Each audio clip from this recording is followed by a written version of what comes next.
Welcome to another evening with the Lisa Baxter Show. So sit up, sit down, come on in, because I'm about to tell you some stuff. Maybe you heard it, maybe you didn't. Well, tune in anyway, okay? Now, this is the Lisa Baxter Show. Like I always tell you, this is the Lisa Baxter Show, giving you the 411 in the kidney world. And you say, what does that mean? This show is highlighting stuff about kidney disease, kidney awareness, kidney education. And we want you to know something about it so you can maybe dodge a bullet if you have kidney disease or if you're on dialysis, to give you encouragement to live this thing because it's livable. I've done it for 12 years myself on dialysis, 12 long years, but I did it. Thank God I was able to do it and to get a transplant. So we're here to encourage you. We're here to shed some light on some stuff, and we're here to just help you through this situation. Maybe it's you, maybe it's a friend, maybe it's a family member, maybe it's somebody you know. And sometimes people have these diseases or sicknesses and don't know they have it. So always get checked out and always find out. So that's just my little tidbit for tonight. But I am going to introduce my guest to you in a few minutes. Let me tell you something about my guest. My guest is a man of action. He's a man that gets things done. He's a producer. He's a director. He knows what he's doing. He works hard at what he does, and he cares about the kidney people like none other. My friend, my buddy, my confidant, Mr. Gordon Skinner. We got him tonight on the show. Welcome, Mr. Gordon Skinner. Hello, hello. Hey, Lisa, how are you? I'm good. It's been a minute since I've seen you. This is true. Yes. We met at the Polycystic Kidney Disease Walk and the National Kidney Disease Walk years ago. That's true. Years ago. Yeah, my family was there, and my nephew Juan Bravo, he was able to meet you as well, and his wife and my sister, and we just took a liking and been tight ever since. How about that? That's absolutely right. Right. Yes. So I had you to come on the show because I've been trying to get you for years, right? You've been trying to get me. Yeah. You've been got. You've been snagged and you have been got. I want the people to know the excellent, wonderful things that you're doing and how all of this connect.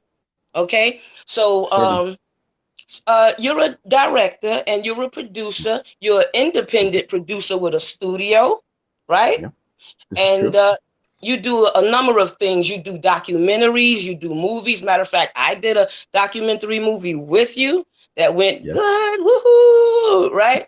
So tell us a little bit about you and what you do, and we're going to get into the meat and potatoes of this in a minute. Go ahead. Absolutely. So I want to start by saying how humbled I am to actually be on your show. So thank you so much, Lisa. It's an honor, and it is absolutely a blessing. My company is Reframe Media, and Reframe Media is an independent New York-based production studio. We specialize and focus on documentary or factual filmmaking or non-scripted filmmaking. And as a result, we tend to take on those subjects that are a little outside of the mainstream, or certainly those that might be deemed controversial because they aren't adhering to, the type of big pharma mandate or focal point. We're focused on the individual and empowering the individual to the best of our abilities. Yet you are doing that. Yes, you are. That's very, very true. Thank you. I know when you came to me, you came and dealt with my life from different point of views. You filmed me in my household. You filmed me with my husband. You filmed me. Anything when I was volunteering or out in the street doing a kidney aware business. out at a school. You came Mhm. there. We took pictures. We filmed. You came when I lived in a house. You came when I lived in an apartment. You came before when my husband was alive. You came after he passed. You and your young lady, you just did excellent work to get the Thank you. story out there, because kidney patients suffer a lot of things, and some stuff go unnoticed. Sometimes the disease itself or the stuff go unnoticed, but you shed a lot of light with your film. And I know a lot of places didn't want to be bothered with you or didn't want to see you, or I couldn't understand it, because I was talking to some of the workers, and I said, oh no, he's just coming to film me how it looks on dialysis and this. Oh no, he can't come in here. And I'm like, but why? What's the big deal? If you're doing everything right, I don't see why you need. Is there a problem? But because I've been filmed before on the Mhm. machine more than once. So why was they wouldn't let you film me? I never got that. So, Mhm. but I'm glad you was a big enough wolf, to handle your business. You know what I mean? And still, pursue things, because you filmed a lot of us. I've heard some of my friends told me you filmed them as well. So Yes. I guess you getting our story out there. So tell us a little bit. What is it? So I'm not just blabbing. Oh, well, certainly. And we should also, need we not forget that you too have shown up, not just, on all the work that you're doing, but anytime we held a private screening, whether it is, at a restaurant in the Oh, village, or yeah. at the public theater, with the Under the Radar film, festival that you came and you was part of the panel. So you have been responding, you have been counterpointing and really showing up. And so that's Thank been, you. truly, truly, and when I say this, it's not so much just my perspective, but your contributions, your participation has been affecting so many people that are not even part of the dialysis or the renal community. So I Wow. think that yeah, that's really huge. It's really important, and it should not be forgotten. I mean, one of the things, and I'll go into the film itself in a second, but one of the things I wanted to share, I thought that you were aware of this, but when we did the Under the Radar festival at the Public Theater, and we participated, we attempted to show a portion of the film, and we had this talk back. There were two young Black men that were 21, 22 years old, and they said Yeah. that uh, and they came up to us after the talkback, and they explained that as a result of listening to what you had to say, what Jimmy Briggs had to say, that they Wow. were going the very next day and registering or signing up to actually be kidney donors. No. Oh my God. Oh, Yeah, oh my God.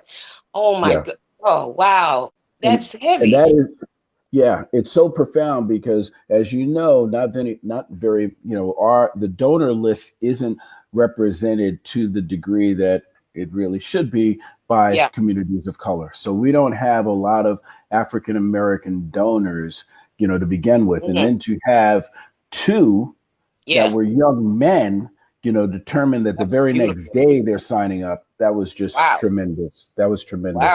Wow. But so, excuse me. So sorry for digressing there for a moment. So the film that I've been making for the past 9 years is called Blood Money: Patients for Sale, and the film looks at the unjust enrichment by for-profit dialysis providers at the expense of the patient and the American taxpayer. And while that is the arc of the film, I should also hasten to add that the film is also showing those individuals like yourself, Lisa, who have been making positive contributions to changing the lives of dialysis patients, to Mm. encouraging them not only in terms of how to be compliant while on dialysis, also being an advocate for patients who are experiencing things that are not that are adversarial to their health and wellness as human beings first and foremost, and also helping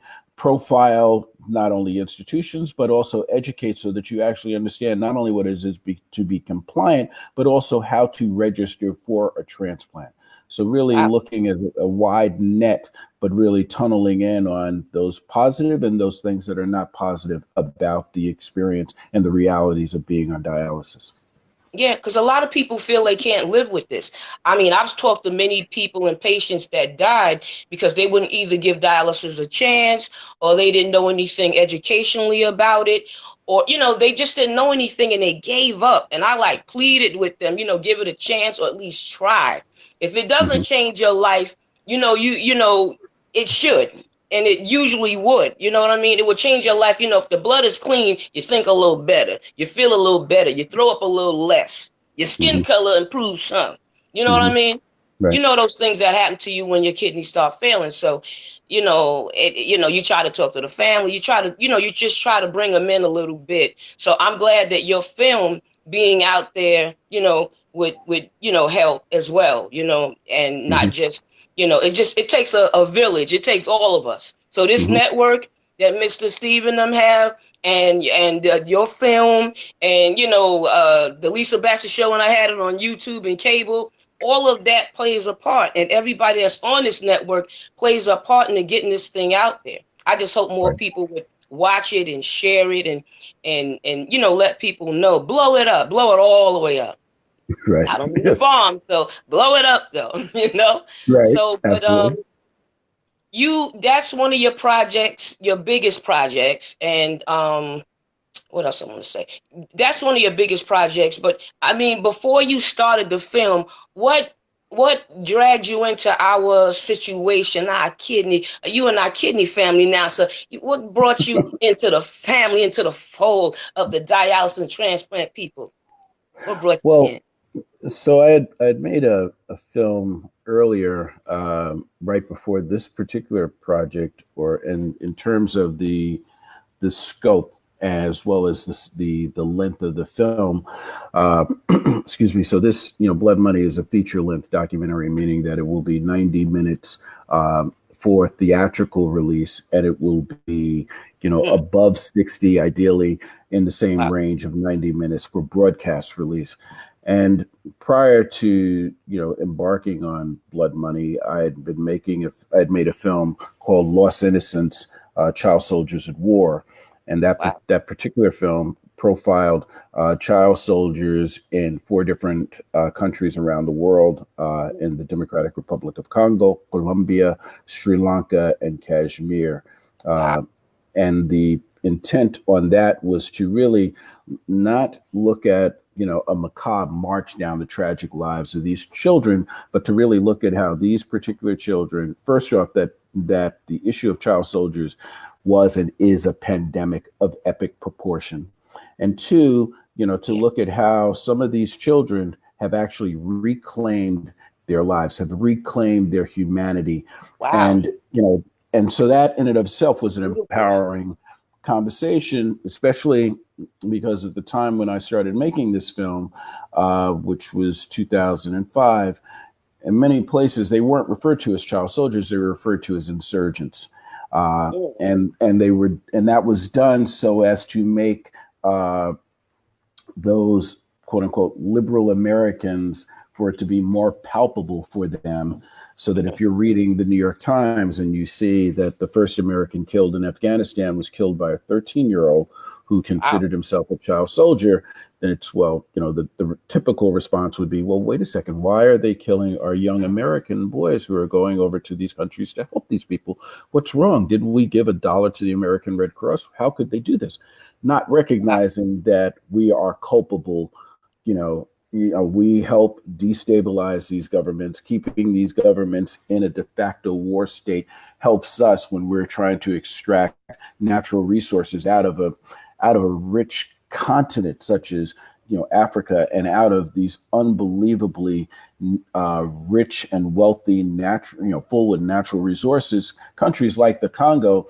It's in America's interest if there is a civil war or if there's a destabilized government, because then we can get these natural resources at a fraction of what we would be paying to a European country or any Mm. other country that would have these types of resources. So we're making that film, Right. and my colleague, the person who had written a seminal work called, his name is Jimmy Briggs, who was the author.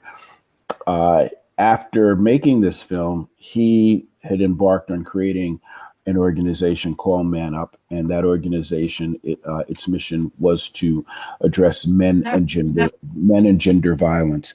And Jimmy then subsequently won the quote unquote GQ Man of the Year award. And while he was Okay. in, yeah, so while he was in DC, doing a speaking tour, he suffered his second heart attack. We have to, understand that Jimmy at the time was 42. He had no he didn't smoke, he didn't drink, he didn't have any pre-existing conditions, or lifestyles that would even warrant him having, cardiac disease at that age. Well, did And the heart problem, this heart problem that he had, did it cause any problems with his kidneys? that's where I'm going. Okay. I ain't mad So at you. Come on. let's go. So he decided, because it was, in his words, mild, that was a Tuesday, that he would wait and see his cardiologist when he got back to New York that following Monday. And on Saturday, as he headed back to New York, he wasn't feeling well. Went to Doctor's Hospital in DC, where they asked him, "How did you get here?" He said, "Well, I walked in." And they said, "Well, you don't walk anywhere with a blood pressure of 240. Wow. We're admitting you." Yeah, we're admitting you. And after they admitted him, they then came to him and explained, you have complete renal shutdown. We're starting you on dialysis. Then, what we're going to do is putting you through dialysis, putting you on a kidney transplant list. And as time progresses, once you're successful and you receive a kidney transplant and that is working out, then we'll go about getting you a new heart. Okay. And, long and the short, Jimmy, I found out I was able to engage my network of friends who are, physicians. We got him to Mount Sinai, and he and I spoke about, his experience, his plight. And I then said, yes, I will. I'm interested. I'm not going, it's not a pity party. I'm not going to be profiling you just because you're going through this, but I suspect that there is something, overarching, something much larger than what is known. Because I didn't know about dialysis per se. So this drove you to it. This right here drove you to it. It pushed you right into it. All right. Kicking and screaming. All right. Well, well, that's something that would, I guess, because he's a good friend and somebody that you work with and know, it can hit home from any direction. You know what I mean? That will make you run for this cause. That will make you stand up for it, fight for it, push for it. So I'm glad you had did that. Now, so that drove you to it. You got it. So what did you do to start the film? Because we don't have that much, But what did you do to start the film? So this is what causes you to do it. So I then started following him, and going to the dialysis unit with him. I established a relationship which is ongoing with Mount Sinai, subsequently with an institution that you had told me about, that I had known about for a while, but the Rogerson Institute is now a strategic partner to some extent. And we just started, thank you. And so we just started following, and even though I started following it, it was still very cursory. I didn't know the depth or the breadth and scope of a lot of the draconian practices that are beset upon on patients by these providers. I didn't, it's like the Matrix. I didn't, I was offered the blue or the red pill. And once I took, and I actually took them both. And then once I took them, you got joked. Thank you very much. I do. But after I took the pill, reality became a blur, or at least the reality that I was living in. And I started really understanding and appreciating, what was happening to, dialysis patients across the board, and how these things were, how individuals were, no longer deemed as human beings, but deemed as a billing opportunity. Well, this, I'm glad that, I'm sorry this happened to him, but I'm glad it was something that you took notice with and that you ran with it. If you didn't do that, I wouldn't have met you. All right. And we wouldn't be here right now. So I'm glad for that. Now, what would you say to somebody that either want their story told, because I don't know if you're still taking on any projects, because maybe you want to say, your website or anything like that, if they want to start their own company, or you to interview them, or anything like that, or any advice that you have for the future producers out there, or the dialysis patient, that, say something about how they could, I guess they definitely got to go to film school or learn something about film or directing or something. They just can't jump up, but give us a little something, a little something. Well, I mean, it's a tall order. But one thing I need to debunk is the notion that you necessarily have to go to film school. My education was not in a standardized film school. I fortunately had a lot of different experiences, and I was on the ground. But you have to, one, watch as much film as possible, and then and then pick up your phone, pick up your camera, and just start shooting. The other main thing is that, when you start filming, the question should always be foremost in your mind is, who is this for? Is this a film for me?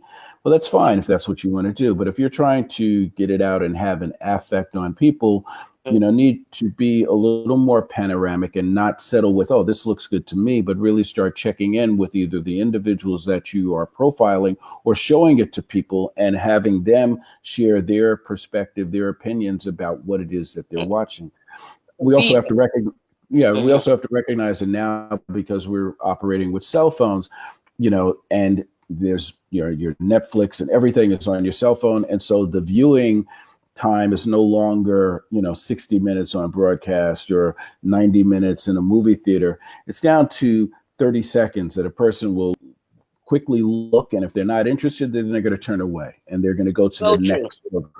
So we really have to make sure that we're creating the type of content that catches, not sensationalizes, but catches somebody, pulls out the humanity, and then, we have to respect an audience for why they're going to spend that amount of time viewing whatever it is that we're attempting to show and convey. Okay, like we're trying to do now. We want it to be interesting. We want them to learn something. We want them to take something away from it. That's very true. That's very true. So is there anybody? But the difference is that you're hang on. Let's just be clear. There's a difference here. You're not trying to do it. You're doing it. Others may talk about it and may be considering it. You're actually doing it. So that's why you're a filmmaker, not because you talk about it, but because you make films. You're making this program. You are a broadcaster. Okay? Oh, wow. Woo. Woo. Urban. Yes. Urban media, urban health media. Yes. So, is there anybody out there that you would like to give a shout out to? Well, lots. I want to definitely give a shout out to Tamisha Smith, who is actually launching the Dunbar Center for Health and Wellness, which the flagship is in Newark, New Jersey, and it's a 24-hour patient-centric dialysis center. I spoke to her. Yeah. So got to get on to show. Tamisha. Yeah. Good. Well, just keep doing it. She'll get there. Definitely want to give a shout out to Dr. Barry Smith of the Rogerson Institute. Oh, my God. That's my guy, Barry. Yes. The work that they're doing. Yeah, the work that they're doing, not just because their offices are on, 70th and York Avenue, is not what they're doing. They're actually out changing the lives of individuals out in Brownsville. They really are. Yeah. Yeah. And preventative. Which is also huge. I work with them. Yeah, I'm a health advocate. Yeah, ambassador. And I'll give one more shout out, and that is to Dr. Robert Pauly, who is one of the leading nephrologists at the University of Alberta in Canada. And the importance here is that Canada has been doing something that I've mentioned this twice at two different huge nephrology symposiums, and the nephrologists and from the American Society of Nephrologists looked at me like I was talking out of the side of my neck when I explained that in Canada what they do, and this might be they might want to champion, but certainly have your audience who are dialysis patients do it. The moment that an individual is diagnosed with ESRD, Okay. Uh, and the determination as that patient, that person needs to go on dialysis. What happens at the University of Alberta and other dialysis clinics in Canada is Yeah. they sit the patient down with other current dialysis patients so that they can then have the conversation so an individual understands, what it is to be compliant, what it is to be able to create the environment where you're going to have a positive dialysis session. And happens here in the U.S. and I would imagine other places as well, is that you're diagnosed with some hospitals in New York were doing that as well. I mean, I was with one of them, but it didn't fly off the ground fast enough. But they started trying to get input from patients because, patients begot patients is a little better. You know what I mean? Somebody that's dealing with the same thing understand each other a little more and a little better. Well, it's also because when you are diagnosed with end-stage renal disease and are told that you have to go on dialysis, your vision seems to concave. The walls close in, and it's almost like I suspect if you're diagnosed with cancer, and while your physician will be explaining all of these different things that you will be able to do to have, hopefully live a longer life, you can't hear it. Because it's natural. No, you can't. And some of it flies over your head. You don't even know what he's saying. It's like wah wah wah wah wah wah wah, like the Peanuts gang. Exactly. Like the Peanuts gang. Now, what is your next project? Because I'm about to end the show. What is your next project? Okay, so I'm doing a project on intergenerational work, a similar work by Elders Share the Arts and the National Center for Creative Aging. And so we're looking at the National for how to create creative aging. So how senior citizens are being able to not only engage with themselves, but also with younger people to, stop the depression, which is the leading cause of death in senior citizens, and to create a much better and a more robust life as they move into their older years. Wow. Your heart is big. You hear me? Your heart is big. You went from the child soldier to the dialysis patient, now to the elderly. I ain't mad at you. I'm very much proud of you. I am so glad you're on this show. You keep doing the good work. We're going to keep working together. This ain't the last you hear of me. I know it ain't the last I hear you. So I just wanted to let you know that I'm from the bottom of my heart. I thank you for being on it. And I thank you for working so hard. Continue the good work. And what I would like to even say to the people out there, thank you for tuning in. Thank you for stopping in. Thank you for caring enough to hear something about kidneys or dialysis or anything that's going on in our lives, all of our lives, okay? So no matter what sickness or illness you have, whatever reason that made you come back on in next week, because I'm going to see you next week. Lisa's showing you a whole lot of love. The whole network is. All right? So Be well. Thank you, Gordon, again. Thank you, everybody, again. And blessings. Good night. Thank you so much.